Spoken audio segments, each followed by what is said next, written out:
Welcome to the Kickstarter edition of Bills and Brews. We have lawmakers clamoring to be on the show, but until we hit our fundraising goal, we don't have the budget for that. So in the meantime, we do have some web extras planned for you. And today, that brings us to DC, Brau.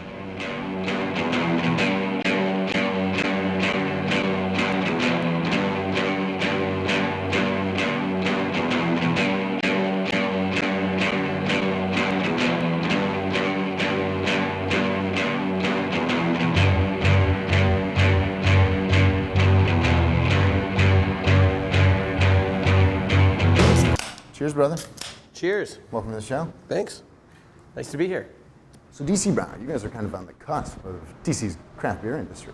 You could say that. I mean, there'd been a craft beer industry here for years, just in outside production breweries, but also there was a few brew pubs in the city as well. But we were the first production package facility in the district since 1956. Wow.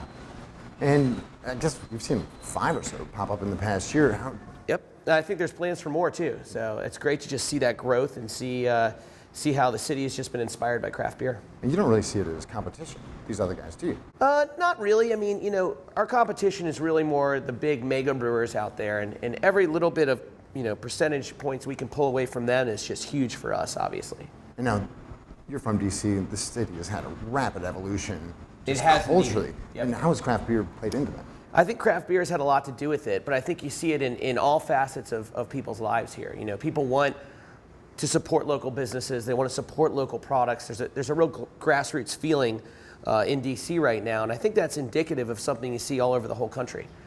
It's funny how sometimes this is the capital of the nation, but sometimes I feel like we're playing catch up to other parts of the country. But now we're definitely on the scene. Music-wise, has improved a lot. Also, just culturally, you guys team up with Pizza Paradiso and some other things. Yep. And also DC United. It seems like absolutely. You're helping put us on the map. I think that beer, even though it's its own culture, really fits well into culture at large, whether it be music, sports, art. I think there's always a place for beer mixed in with all of those. And beer has its own identity independent, but also it's a big part of just life, how people live. And Nation's Capital, you brought up DC Statehood. Interesting thing with DC Statehood, I saw on your website, you guys are supportive of this effort? Yeah, both Jeff and I are from the area here, and growing up, this has always been sort of a big issue that's faced people from DC, who live in DC, who might have businesses in DC, but a lot of people don't really know about it outside of DC, and if they do, they might not totally understand it. For me, as a homeowner and a business owner and somebody who's raising a family in Washington, D.C., it's very important that my opinion and what I say has just as much impact and relevance as what somebody from another part of the country might say. But now, as far as craft breweries go, you guys get hurt if we get statehood, don't you? Aren't there interesting distribution issues then? That's doesn't necessarily mean that will happen. It could be that we're still able to decide just how we want to do business here in DC. There's plenty of states that do allow self-distribution of breweries under a certain production standard. We would definitely still fall into that production capability, but it really wouldn't affect us. We already distribute through a distributor, and we have since we opened. But in general, I don't think that just becoming a state is going to really impact negatively the brewing industry in any way.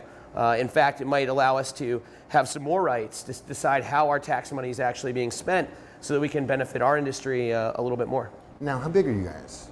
In Pennsylvania, Maryland, Virginia? Yeah, as far as our geographic distribution territory, we go pretty much everywhere from Virginia, DC, Maryland, New Jersey, Eastern Pennsylvania, as well as Connecticut now. And how are you being received up there? It's been phenomenal. We were a little worried maybe launching in these markets that with a brand so geographically oriented, as having DC in our name, we might have some resistance, but there's been none. Every market we've launched in, people have been really excited for the product. Our name has preceded us a little bit, and we've really enjoyed some notoriety and success from that. But some of our out-of-town markets are doing very, very well, and we're just really looking forward to growing those markets and actually continuing to grow into some few new markets over the course of this year. Have you guys shipped a case to President Obama? We haven't shipped a case to President Obama, but I am aware that it's been served at the White House, which is pretty exciting. Cheers to that, man. Cheers, indeed. And now, real quick on tax issues. Are there anything you guys need from Congress or from DC City Council? You know, I think that this is really interesting that you bring up some of these legislative issues, because the brewing industry is an industry that's really coming to its own across the entire country right now. And there's very special needs that this industry has that others might not. For example, we've got local issues that can only be affected on a local level, but we've also got big federal issues that we need help with as well. So it's really sort of a unified front, both local and federal, that we need assistance. A lot of the tax issues are a huge thing for us. You know, if we were able to get some tax help, some tax credits, both locally and federally, we could really grow our business, we could grow our communities, we could hire more employees, and we'd really be able to, I think, sort of blossom as a business across the whole country. And it might really help us craft brewers to really, you know, not fear more craft beer production growth. It would really be a great step for Congress to do. But in addition to that, on the local level, there's plenty of tax help that we need also. Right now, there's not very many tax options available to us as credits locally.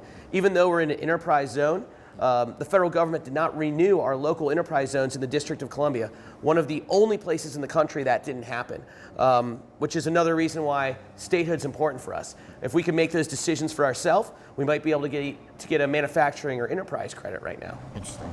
But right now, there's happening. None of those credits available. There's not a lot of credits available for me as a manufacturer or as a business located in an enterprise zone in the District of Columbia.